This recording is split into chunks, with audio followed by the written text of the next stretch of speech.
UP में बड़ा प्रशासनिक फेरबदल हुआ है। 23 आईएएस अधिकारियों का तबादला किया गया।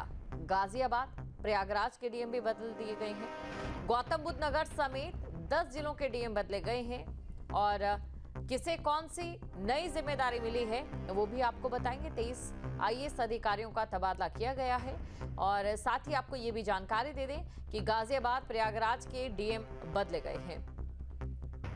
तो रूटीन तबादले हुए हैं। गौतम बुद्ध नगर समेत 10 जिलों के जो डीएम हैं वो बदले गए हैं। मेघा रूपम होंगी नोएडा की नई डीएम। गाजियाबाद में रविंद्र कुमार मंदर डीएम बनाए गए हैं और गाजियाबाद में वो अपनी जिम्मेदारी संभालेंगे। साथ ही आपको ये जानकारी दे दें कि जो राजेश कुमार हैं वो अयोध्या के मंडलायुक्त नियुक्त किए गए हैं।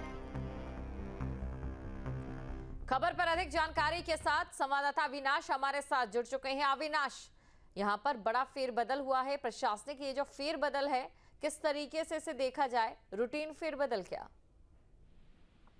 देखिए, ये पहले से संभावित था और ये रूटीन फेरबदल नहीं है। हालांकि जिस तरीके से 23 जो सीनियर आईएएस अधिकारी हैं जिनका ट्रांसफर किया गया है उसमें सबसे महत्वपूर्ण ये है कि 10 जिलों के जो डीएम हैं यानी कि जिलाधिकारी हैं उनको चेंज किया गया है।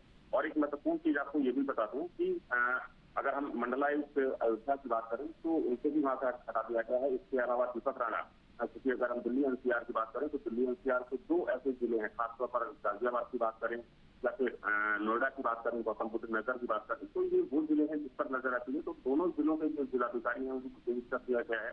दीपक मीणा जो गाजियाबाद के जिलाधिकारी हुआ करते थे, अब उनको गोरखपुर जो कि सीएसटी के नाम से जाना जाता है वहाँ का डीएम बनाया गया है। और गाजियाबाद का जो डीएम बनाए गए हैं रविंद्र कुमार को अब नया चार्ज दिया गया है।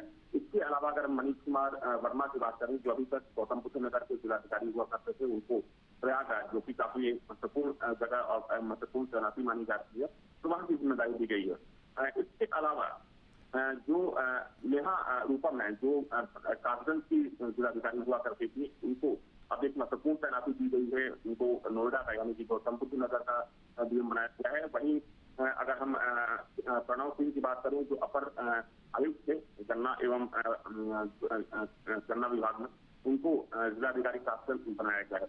तो ये तमाम बदलाव किए गए हैं और इसको रूटीन की तरह देखा जा रहा है, लेकिन फिर भी जिस तरीके से 10 जिलों के जिलाधिकारी चेंज किए गए हैं इस चर्चा का विषय बना हुआ। बिल्कुल। और देखिए अविनाश, जरूरी होता है इस तरीके का फेरबदल भी होना। कहा जाता है कि अधिकारियों का जब फेरबदल होता है तो जो प्रशासनिक व्यवस्था है वो और भी ज्यादा बेहतर तरीके से चलती है, क्योंकि अक्सर ये कहा जाता है कि एक अधिकारी जितने लंबे समय तक यहाँ एक जगह पर रहता है तो कई ऐसी खामियां भी निकल कर सामने आती है। क्या ये चीजें भी कितनी यहाँ पर दिखाई देती है, इसको लेकर भी जरा जवाब दीजिए।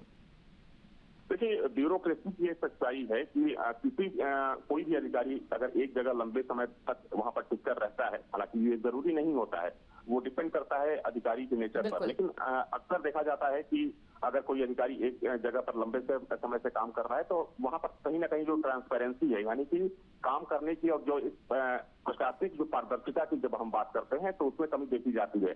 और योगी सरकार का एक साफ संदेश है कि जो प्रशासनिक व्यवस्था है उसमें पूरी तरीके से ट्रांसपेरेंसी लाना सरकार की एक बड़ी प्राथमिकता है। तो जाहिर सी बात है कि इन्हीं चीजों को ध्यान में रखते हुए ये बड़ा प्रशासनिक फेरबदल कल देर रात किया गया है। तो बिल्कुल बड़ा प्रशासनिक फेरबदल यहाँ पर ये हुआ है। शुक्रिया तमाम जानकारी को दर्शकों तक पहुंचाने के लिए। जहाँ भक्ति है हर शब्द में, कथाओं में छुपे हैं दिव्य रहस्य और ज्योतिष देता है जीवन को दिशा। धर्म से जुड़ी हर बातों को जानने के लिए हमारे चैनल स्तुति को सब्सक्राइब करें। चैनल पर जाने के लिए इस लिंक पर क्लिक करें।